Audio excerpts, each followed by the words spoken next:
Cedar Hollow, Montana, a quiet town where everyone knew each other and nothing bad ever seemed to happen. Life was simple, safe. Until October 24, 1997. That night, Kelsey Duran, a bright, well-liked 17-year-old, finished her shift at the local diner and drove off into the autumn darkness. She never made it home. Her parents grew frantic as hours passed with no word. Kelsey was always responsible, never late, never silent. Friends and family searched the woods and roads, calling her name into the night. As dawn broke, fear settled over Cedar Hollow.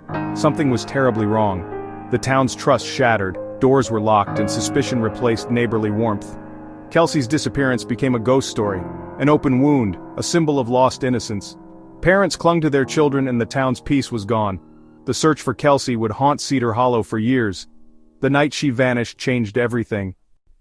2 days later, Kelsey's car was found abandoned on a lonely road near the old lumber mill. The door was open, her purse and keys inside. No sign of a struggle, no tracks, nothing. Police checked a nearby gas station's security tape, hoping for answers.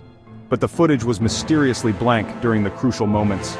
With no evidence and no witnesses, the investigation stalled. Search parties combed the forests, but Kelsey had vanished without a trace. Weeks turned to months, posters faded, hope dwindled, and the trail went cold. Cedar Hollow was left with only questions and a deepening sense of loss. Nearly a year later, police arrested Alex Moreno, a quiet handyman with a minor record. After hours of intense interrogation, Moreno confessed to abducting and killing Kelsey. But his story was inconsistent, and there was no physical evidence. No DNA, no body, nothing linking him to the crime. Still, his confession was enough. Moreno was convicted and sentenced to life. The town tried to move on, but doubts lingered. Kelsey's family questioned the case's closure. How could it be solved with no proof and no answers? Moreno insisted he was innocent, claiming his confession was coerced. But Cedar Hollow wanted closure, and Moreno became the scapegoat. The mystery of Kelsey's fate remained. The wound in the town never truly healed. Justice, it seemed, was as elusive as the missing girl. For 2 decades, the case was closed until 2019, when a forgotten VHS tape surfaced from a storage unit.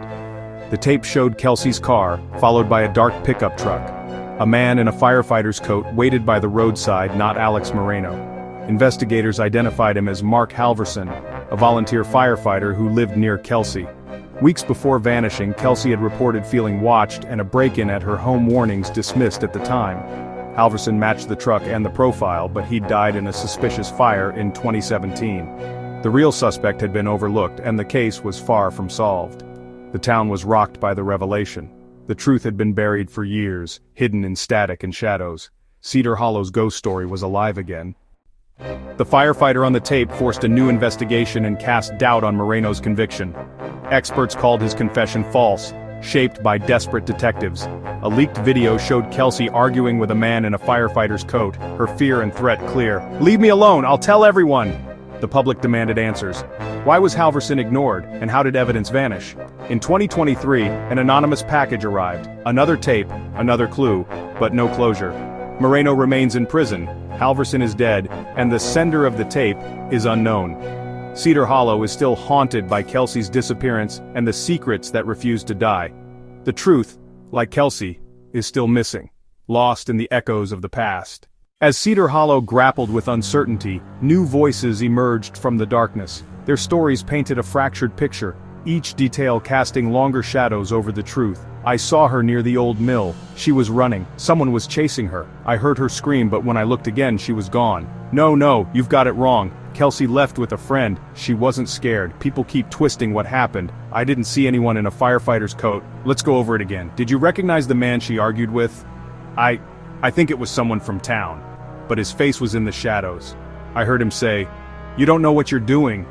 Contradictions piled up. Each statement clashed with the last, like reflections in broken glass. All I'll say is the tapes aren't the whole story. There are things people here won't talk about, not even to the police. We're all afraid. In the shadows, fear and suspicion thrive. The truth remains elusive. A chorus of voices, each one casting doubt, none offering peace. The hunt for answers has only deepened the mystery, leaving Cedar Hollow to wonder.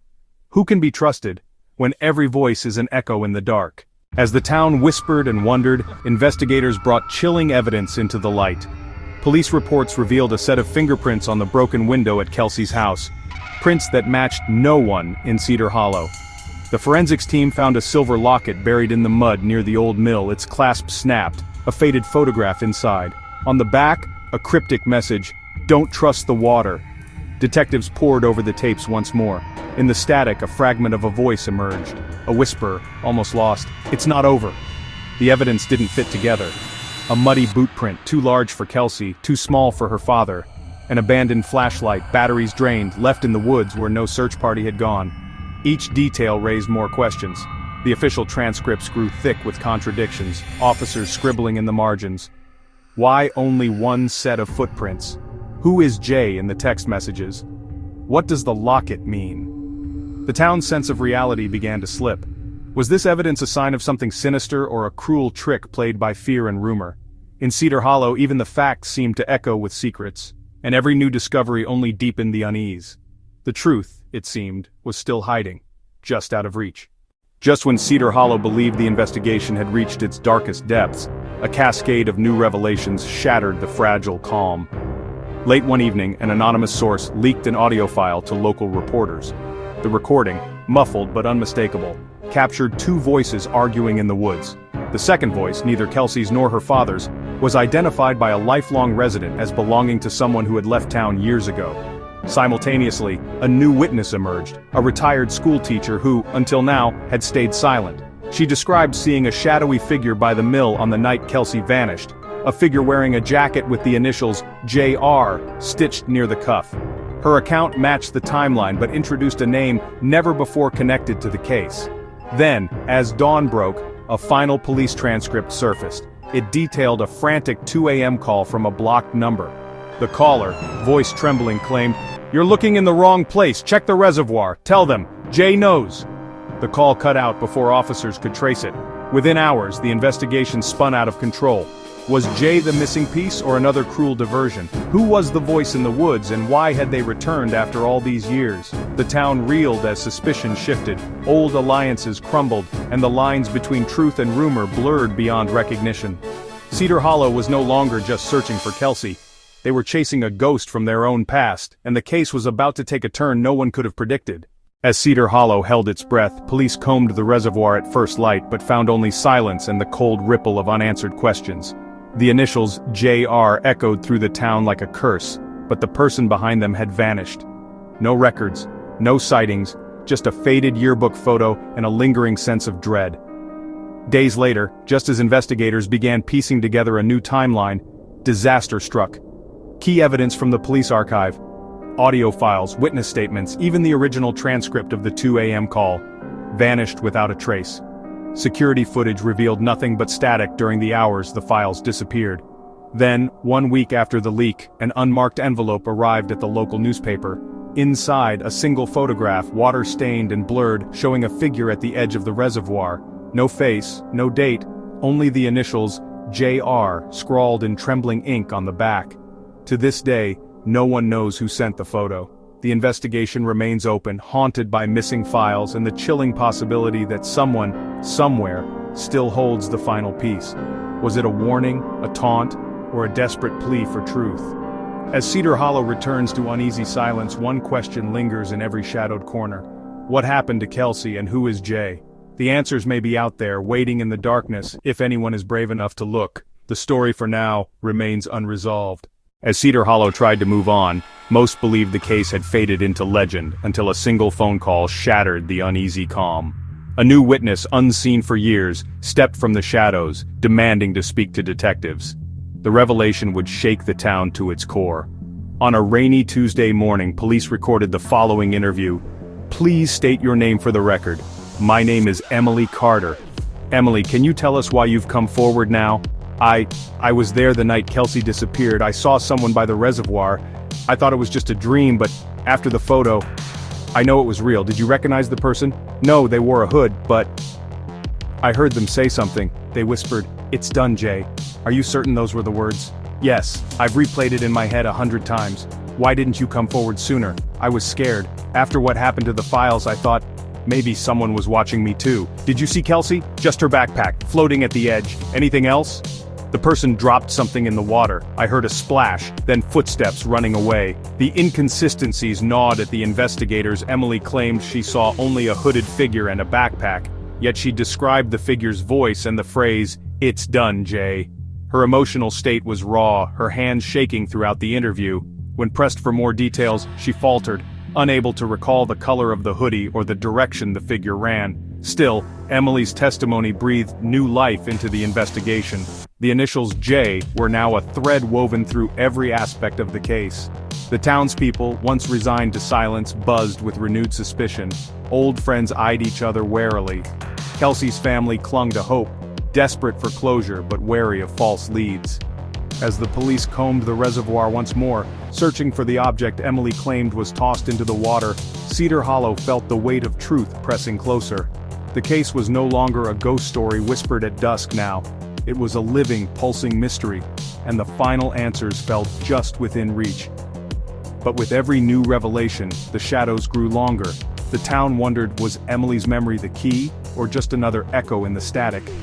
The investigation was far from over, and for some, the real story was only beginning. As Cedar Hollow's anticipation reached a fever pitch, fate delivered an unexpected jolt. In a forgotten basement archive beneath the old city hall, a janitor stumbled upon a rusted lockbox marked only with the case number KH07. Inside, investigators found what many believed had been lost forever, a secret cache of evidence. There were crime scene photos, their edges curled and yellowed, showing angles of the reservoir never before released. But most chilling of all was a water-damaged audio tape labeled, "Interview, 11:43 p.m. The forensics team worked through the night to restore it, their hands trembling as static gave way to a muffled voice. Kelsey's, pleading in the darkness, interrupted by a distorted whisper, "No one leaves." The evidence didn't stop there. A plastic bag held a single, muddy sneaker, its tread a perfect match for the print found beside the reservoir. Strands of hair, meticulously preserved, were sent for rapid DNA analysis, hope flickering as science pressed forward where memory had failed. That night, the lead detective, exhausted and hollow-eyed, convened a late-night strategy meeting. The transcript reads, "Detective Harris, we have to assume someone on the inside hid this. No more secrets. We go through every file, every name, no one's above suspicion. Not anymore. Officer Nguyen, what about the tape? Should we let the family hear it?" Detective Harris, "Not yet, not until we're sure. I won't give them hope unless we can deliver the truth." In the family's home, Kelsey's mother sat by the window, clutching the phone, her knuckles white. Each new discovery was a blade, hope and dread twisting together. The truth felt agonizingly close, yet impossibly out of reach. As dawn broke over Cedar Hollow, the town braced for the next revelation. The investigation was no longer about closure alone, it was about surviving the answers. With the hidden files now in the open, the shadows had nowhere left to hide. The sun barely crests the horizon as a new suspect is led into the stark interrogation room, hands cuffed, face obscured by the shadow of a hood. The air is thick with anticipation. Every officer in Cedar Hollow knows this could be the moment that finally shatters the silence. Sound chair scraping, cuffs clinking, a tape recorder clicks on. Detective Harris, voice steady but weary. "State your name for the record." Suspect, voice trembling but defiant. "Alex Morrow." Officer Nguyen, "Alex, you know why you're here. We found your fingerprints on the lockbox. We have the tape, the sneaker. You were there that night, weren't you?" Alex, jaw clenched. "You don't know what you're talking about." Detective Harris, "We know you worked maintenance at the reservoir, you had access to the old city hall, and you knew Kelsey. Why didn't you come forward?" Alex, voice cracks. "Because I was told not to, because it was supposed to be a warning, not..." Detective Harris, leaning in. "Not what, Alex? Not a murder?" Alex, quietly. "It wasn't supposed to go that far, I just wanted her to be scared. To leave town. She knew things about my brother, about what he did."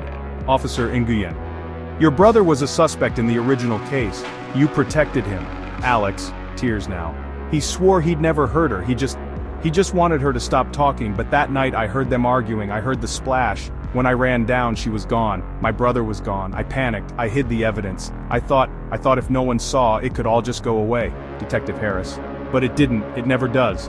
Alex, almost whispering, "You don't understand, someone else was there, I saw headlights, I heard another voice, I'm not the only one." Sound, silence hangs, thick and suffocating. Officer Nguyen, "Who else, Alex?" Alex, I don't know, but the tape, listen to the end. There's another name, not mine, not my brother's, someone from inside your own department. Sound, Detective Harris and Officer Nguyen exchange a stunned glance. Detective Harris, cold fury. You're saying this goes deeper than you? Than your family? Alex. You have no idea.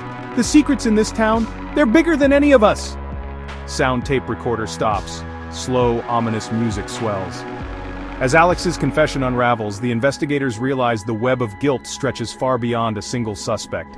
Motives blur, alliances shift. And somewhere in the static of the old tape, a name waits to be heard, a name that could turn the entire case upside down. In Cedar Hollow, the truth is never simple, and the real story is just beginning. As Alex Morrow's confession ricochets through Cedar Hollow, the town awakens to a new reality, one where trust is fractured and every neighbor wonders who might be hiding the next secret. Shocking revelations in the Kelsey Turner case have rocked Cedar Hollow, implicating not just suspects but possibly members of law enforcement. Residents are left reeling tonight as new evidence suggests a cover-up that stretches deep into the heart of our community. I always said there was something they weren't telling us.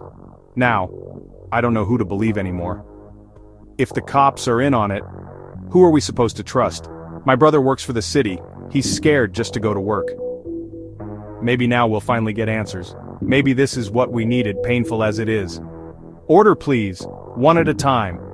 We understand your anger, but I assure you the council had no prior knowledge. How can we believe you? My kids walk these streets, we deserve to know who's protecting us.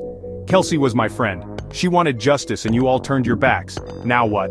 We will cooperate fully with the investigation. No one is above the law, not in Cedar Hollow. In living rooms, at kitchen tables, and behind closed doors, the people of Cedar Hollow reckon with the fallout. Old friendships falter, new alliances form, and through it all, a faint thread of hope persists, that the truth, no matter how dark, will finally come to light. In Cedar Hollow, suspicion is contagious, but so is courage. And as the town stands on the edge of revelation, everyone is left wondering, who will be the next to speak, and what secrets will they bring into the daylight?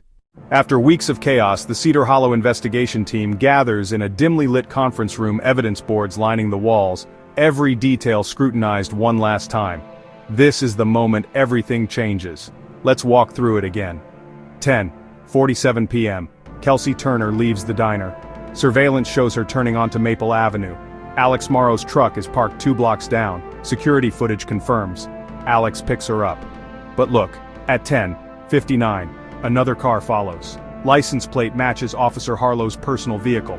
That's the missing piece. Alex wasn't alone. Harlow was there. The cell tower pings put them both at Miller's Bridge. Blood spatter on the bridge rail. DNA matches Kelsey. But there's more. Traces of Harlow's jacket fibers on the scene and a partial boot print matching his size. Alex confessed out of fear Harlow threatened his family. The real perpetrator was the one sworn to protect. As the truth surfaces, Officer Harlow is arrested. Alex is exonerated. The town's wounds begin to heal, but not before one last discovery, Kelsey's final message, recovered from her phone, a voice memo sent that night. If anything happens to me, I want you to know I was just trying to help. Don't let them scare you. The truth matters. Kelsey's fate is finally revealed. Her courage in the face of darkness saved another, even as she was lost. Cedar Hollow grieves, but also begins to forgive. The townspeople gather in the square, candles flickering, friends embrace, families hold each other tight. The investigation closes, secrets no longer fester in the shadows. Justice, though long delayed, has come at last, and as dawn breaks over Cedar Hollow, the town, scarred but unbroken, begins to hope again. Just as Cedar Hollow begins to exhale, believing the nightmare is finally over, a new voice emerges from the silence. In the hushed dawn, a local woman, long thought to have known nothing, steps forward. Her eyes fill with tears as she clutches a weathered photograph, her hands trembling.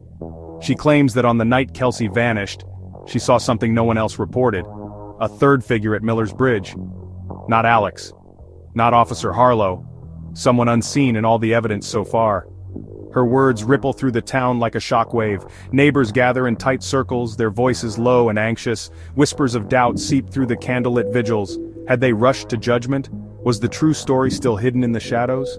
The investigators, exhausted and desperate for closure, now find themselves thrown back into a maze of uncertainty. Every piece of evidence is called into question. Every memory feels tainted. As the sun sets, rumors swirl. Was there another accomplice, or has the real perpetrator remained invisible all along? The woman's testimony is shaky, her details blurred by fear and time. But one thing is clear, the truth is not what they thought it was. The scene ends with a single, chilling revelation from the new witness. "I saw someone drop something into the river. It wasn't Harlow, and it wasn't Alex." The camera lingers on the rushing water beneath Miller's Bridge, the mystery deepening as the screen fades to black.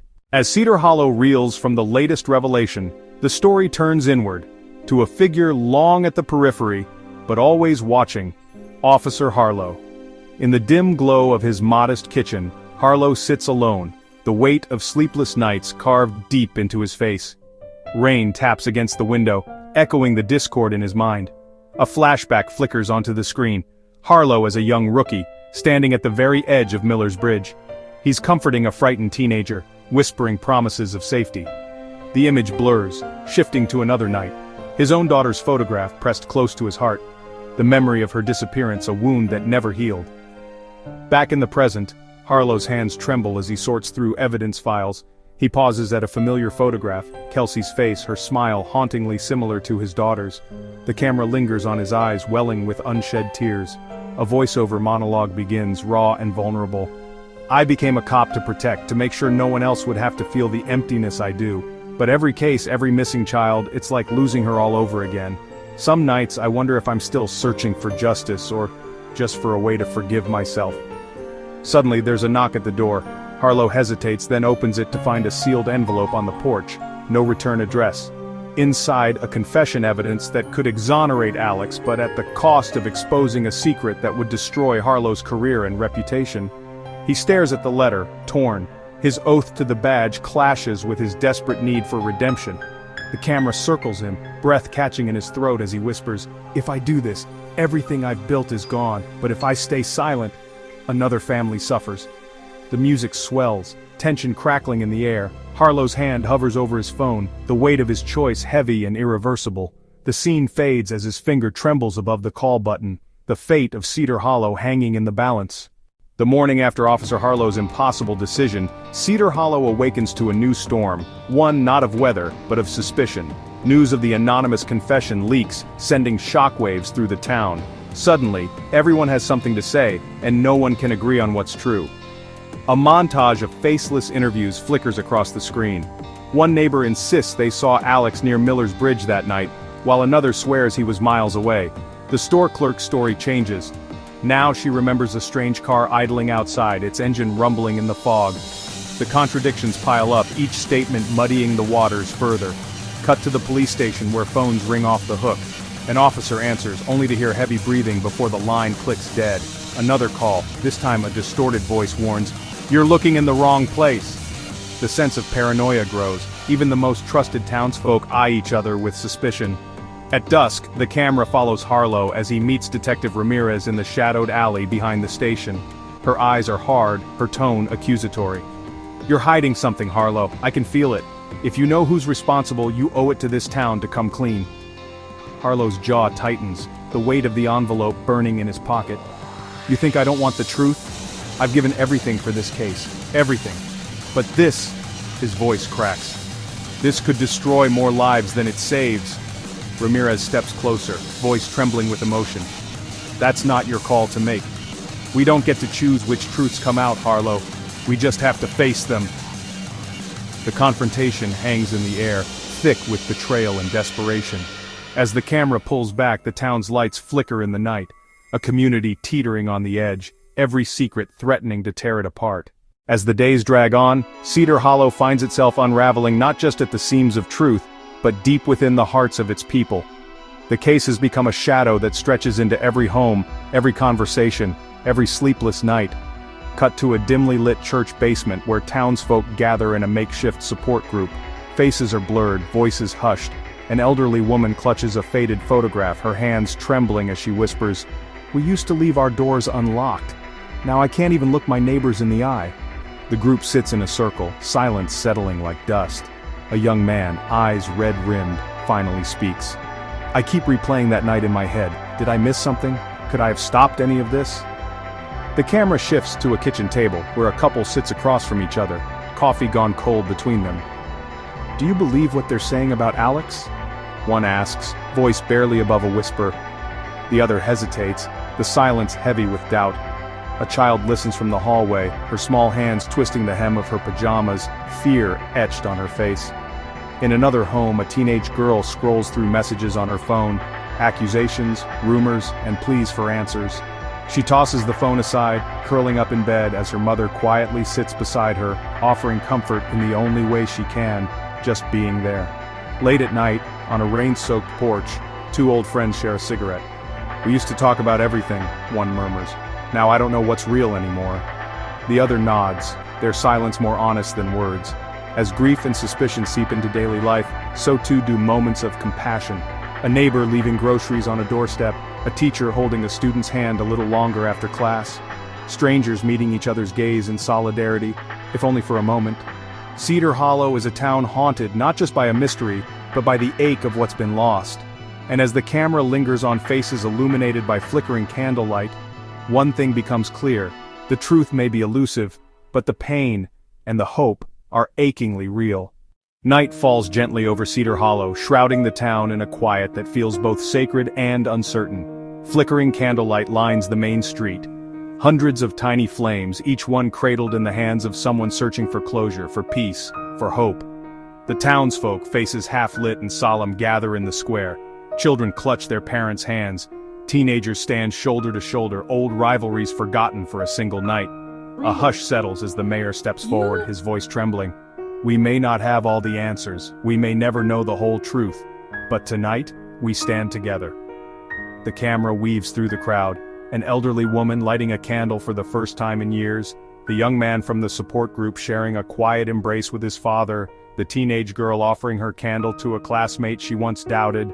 A choir of voices hums a familiar tune, the melody rising softly above the uncertainty. The camera pans upward, catching the warm glow of candles reflected in tear-streaked cheeks, in eyes that hold both fear and fierce resilience.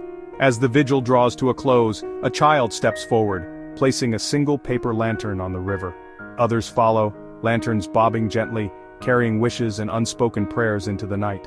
The camera lingers on the drifting lights as the voiceover asks, "In the end, does knowing the truth heal us, or is it the act of coming together that truly mends what's broken?